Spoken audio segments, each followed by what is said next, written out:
Hi dear student friends. हम आज हमारा जो पेपर 2 है उसमें चौथे यूनिट के यूरोपियन यूनियन के टॉपिक पे बात करने जा रहे हैं। सबसे पहले हम देखेंगे यूरोपियन यूनियन क्या है। तो यूरोपियन यूनियन यूरोप में आए हुए कुछ कंट्रीज़ का 27 कंट्रीज़ है और 27 कंट्री का इकोनॉमिकल और पॉलिटिकल यूनियन है। ठीक है, जो उस कंट्रियों को इकोनॉमिकल और पॉलिटिकल व्यूज़ के लिए, उसको इकोनॉमिकल पॉलिटिकल बातों के लिए सपोर्ट करता है।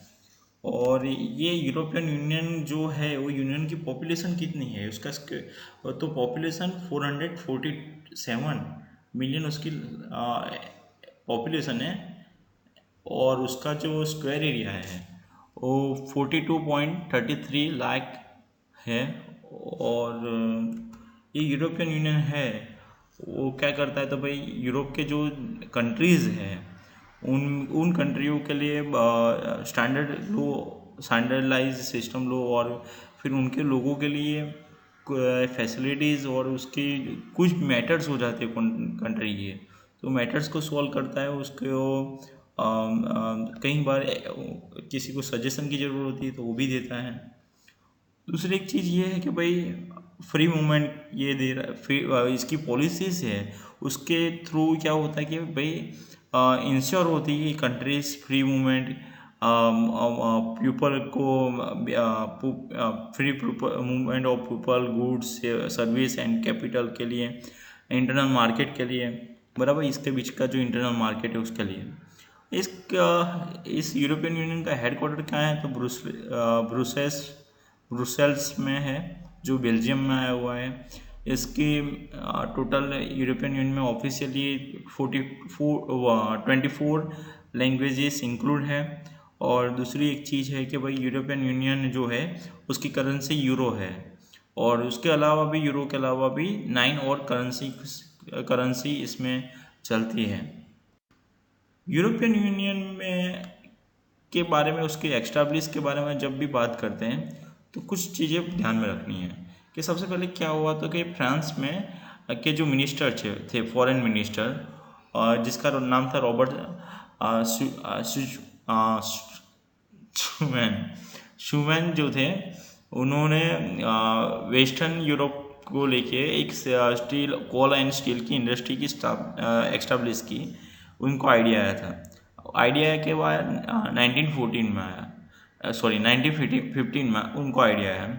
और उन्होंने 1951 में जो पेरिस में ट्रीटी ऑफ पेरिस हुई उसमें उन्होंने European coal and steel community की एक्स्टैब्लिश किया, उसको फोर्स करने में आया। और उसके बाद 42 में, सॉरी 1952 में उसको वो एंटर हुआ और उसको उसको फोर्स हुआ। और उसके बाद इसको एक्सपायर्ड कब हुआ तो कि 2002 में। और दूसरी एक इसमें ट्रीटीज आती है, वो क्या है, रोमन की, बराबर। ट्रीटीज यानी संधि, संधि एक दूसरे से जो करते हैं, कंट्रियाँ एक दूसरे से करती है, इसके अंतर्गत में जो हुई है वो सभी संधियाँ हुई है। और उसमें क्या हुआ 1957 में क्या हुआ कि 1957 में दो एग्रीमेंट हुए, दो संधियाँ हुई या ट्रीटीज हुई। और उसमें क्या थी कि तो पहले तो थी यूरोपियन इकोनॉमिकल कम्युनिटीज़ को एक्स्टैब्लिशिंग किया। और उसके साथ ही साथ दूसरी कम्युनिटी की जो ट्रीटी हुई वो क्या थी कि the European atomic energy community, जो 1958 में उसका वो स्टार्ट हुई, बराबर। और उसके बाद 1987 में सिंगल यूरोपियन एक्ट आया। उसके बाद 1993 में यूरोपियन यूनियन का मास्ट्रिक्ट ट्रीटी आई। उसके बाद 1977 में ट्रीटी ऑफ एम्स्टर्डम आया। उसके बाद लिमस्टन आया, ठीक है, 2009 में, ठीक है। अब इसमें डिसीजन मेकिंग जो हो रहा है, बराबर, काम जो करना है वो किसके थ्रू हो रहा है? तो इसमें तीन ऑर्गेनाइजेशन काम करती है, तीन बॉडीज़ है इसकी। वो तीन बॉडी कौन सी? तो भाई पहली बॉडी है कि भाई यूरोपियन काउंसिल, बराबर। दूसरी है यूरोपियन पार्लियामेंट, और तीसरी है यूरोपियन कमीशन। तो यूरोपियन पार्लियामेंट क्या है? यहाँ पे जैसे इलेक्शन हमारे यहाँ पे भी होता है, इंडिया में होता है, वैसे यूरोप में कुछ इलेक्टिव्स लोगों का एक ग्रुप है जो हर 5 साल में जिनको इलेक्ट किया जाता है और फिर वो काम करते हैं। यूरोपियन काउंसिल क्या है कि वो गवर्नमेंट के कुछ मेंबर्स है, बराबर। स्टेट गवर्नमेंट मेंबर्स है स्टेट कंट्रीज के। ये यूरोपियन काउंसिल क्या करती है कि भाई कोई भी लॉ है या तो फिर कोई सिस्टम है या कोई आइडियाज़ हैं, उस आइडिया को लेके जाती है। वो कहाँ जाएगी? तो कोई पार्लियामेंट के पास, यूरोपियन पार्लियामेंट के पास। यूरोपियन पार्लियामेंट उसके लॉ बनाएगी, एक्ट बनाएगी और उसको स्वीकृति देगी, बराबर, उसको मंजूर करेगी। उसके बाद क्या होगा कि भाई जो यूरोपियन कमीशन जो है वो यूरोपियन कमीशन उसका अमलीकरण कराएगा, ठीक है, उसकी देखरेख रखेगा, उसका अमलीकरण करेगा, लेजिस्लेटिव का काम वो करेगा, ठीक है। और उसके बाद ये उसकी मेन प्रोसेस है डिसीजन मेकिंग की। उसकी मेंबरशिप कैसे मिलती है? तो कोपेनहेगन जो क्राइटेरिया है उसके मतलब जो 1993 में जो हुआ उसके मुताबिक इसमें ऐसी कंट्रीज को इसमें मेंबरशिप मिलती है कि जो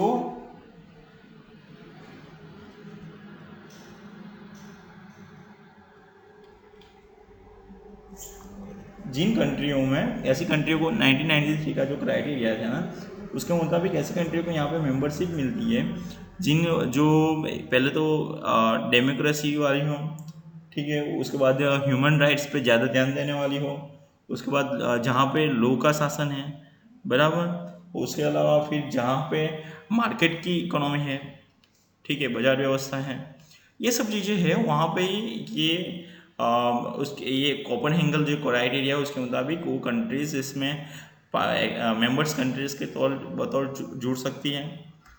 और दूसरी एक चीज़ है कि भाई इसमें पहले 6 कंट्रीज थी, बेल्जियम थी, फ्रांस थी, वेस्ट जर्मनी, इटाली, लग्जमबर्ग और नीदरलैंड थी। उसके बाद कुछ कंट्री ऐड हुई और उसके बाद कुछ कंट्री निकल गई। वो निकली कैसे? और अभी 27 कंट्रीज इसमें हैं, तो निकली कैसे? तो आर्टिकल ऑफ 50 है लिस्बन ट्रीटी का, उसके मुताबिक कोई भी कंट्री इसमें से निकल सकती है। और इसमें सबसे पहले विड्रॉ जो किया वो ग्रीनलैंड ने किया, उसके बाद विड्रॉ किया वो यूनाइटेड किंगडम ने भी किया, और अभी जो कंट्रियां रह गई है वो 27 है, ठीक है। उसके गोल या ऑब्जेक्टिव क्या क्या है? तो सबसे पहला promote peace, its value and the well being of its citizens, offer freedom, security and justice without internal border, sustainable development based on balanced economic growth and price stability, a highly competitive market economy with full employment and social progress and environmental protection। उसके बाद है combat social inclusion and discrimination. फिर technology और progression का है, ठीक है, scientific and technology progression किसी इसको प्रमोट करना है। उसके बाद एनहांस इकोनॉमिकल सोशल टेरिटोरियल का जो है सोल्जर का है, यानी जिसको हम मिलिट्री कहते हैं, वो भी ध्यान में रखना है, ठीक है। उसके बाद कल्चरल लिंग्विस्टिक है और इकोनॉमिकल और मॉनेटरिंग डेवलपमेंट करना है, वो भी एक उसको एक्स्टैब्लिश करना है। ये सब उसके ऑब्जेक्टिव हैं। उसके बाद यूरोपियन यूनियन की मेन करेंसी तो हमने जैसे आगे बात की वैसे ही यूरोपियन यूनियन, उसके अलावा 8 करेंसी और है। और यूरोपियन यूनियन की मेन करेंसी यूरो है। यूरो के लिए एक और चीज़ बात करें तो यूरो वर्ल्ड की सेकंड लार्जेस्ट करेंसी है। सेकंड लार्जेस्ट क्यों है कि सबसे ज़्यादा करंट करेंसी जो मार्केट में जिसकी लेन देन होती है वो डॉलर है। उसके बाद दूसरे नंबर पे इंटरनेशनल मार्केटिंग में यूरो आता है। दूसरी एक चीज़ है कि इसकी जो यूरो की वैल्यूज़ जो है वो फ्री फ्लोरिंग से तय होती है। फ्री फ्लोरिंग क्या होता है, वो डिटरमाइनिंग डेली होता है, उसका डिटरमाइनिंग डेली होता है और एक्सचेंज ट्रेंडर से, बराबर। और वो कौन से एक्सचेंज ट्रेंडर के फॉरेन के जो एक्सचेंज ट्रेंडर है उससे फ्री फ्लोरिंग में डेली डिटरमाइन होता है, ठीक है। हम दूसरी एक चीज़ की बात करते हैं यूरोजोन की। जहाँ पे भी यूरो चल रहा है वो सभी एरिया जो है, मान लीजिए ये यूरोपियन यूनियन के 19 कंट्री जो है, और जहाँ पे यूरो सिस्टम चल रही है और यहाँ पे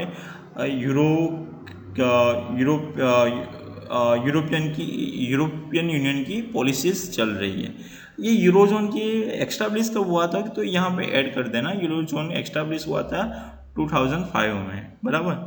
और इसके बाद दूसरा एक एरिया है कि सेंजन क्या है कि भाई जिसकी सीमा के अंदर एक हद नक्की की है यूरोपियन यूनियन में, उसके अंदर जहाँ जो यूरोपियन यूनियन के पब्लिक है, ह्यूमन है, वीमेन है, वो फ्री में उसमें आवन जान कर सकते हैं, जा आ सकते हैं, ट्रांसपोर्टेशन कर सकते हैं।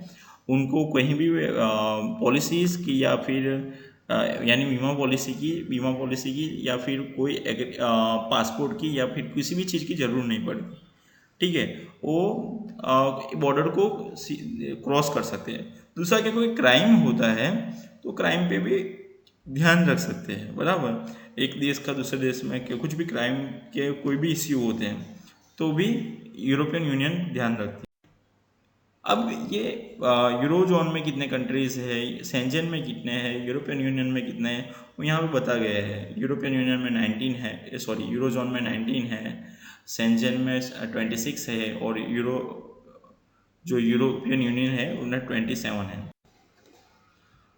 इसके वर्क कौन से हैं, तो सबसे पहला तो इसका वर्क क्या है कि भाई जो यूरोपियन यूनियन है वो कुछ बातें यहाँ पे नीचे दिखाई गई है, उसमें इंटरनेशनल जो इसकी जो ऑर्गेनाइजेशन है उसमें उसको ऑर्डर देती है या साथ में उसके साथ एग्रीमेंट भी करती है और कुछ लो फॉलो कराती है। वो कौन सी बात है, तो पहले कस्टम यूनियन है, फिर इंटरनल मार्केट्स जो है उसमें कंपटीशन जो है उसको लेके जो है, ठीक है। उसके बाद सबकी कोलैबोरेटिव ट्रेड पॉलिसी है वो है। उसके बाद सेकंड पॉइंट्स क्या है कि भाई यूरोपियन यूनियन जहाँ जिस एरिया में पॉलिसीज बनाती है उस एरिया में जो इस यूरोपियन यूनियन की जितनी कंट्री है वो पॉलिसी नहीं बना सकती, जैसे सच एज कि भाई इंटरनल मार्केट है, एनवायरनमेंट है, कंजप्शन प्रोटेक्शन है, एनर्जी है, ट्रांस यूनियन है, नेटवर्क है, हेल्थ है, ये सब चीज़ों में इसकी कंट्रीज पॉलिसी नहीं बना सकती।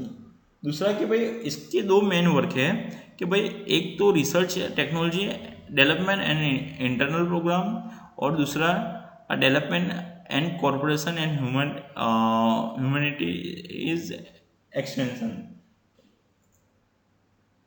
सॉरी सपोर्ट, वुमेन को सपोर्ट जो करने वाले जो है वो, ये सभी चीज़ों में को अवरोध इसमें इश्यू खड़े करते हो। ऐसे कोई लो नहीं बनने चाहिए, कोई भी मेंबर्स कंट्री हो उससे ये लो नहीं बनना चाहिए।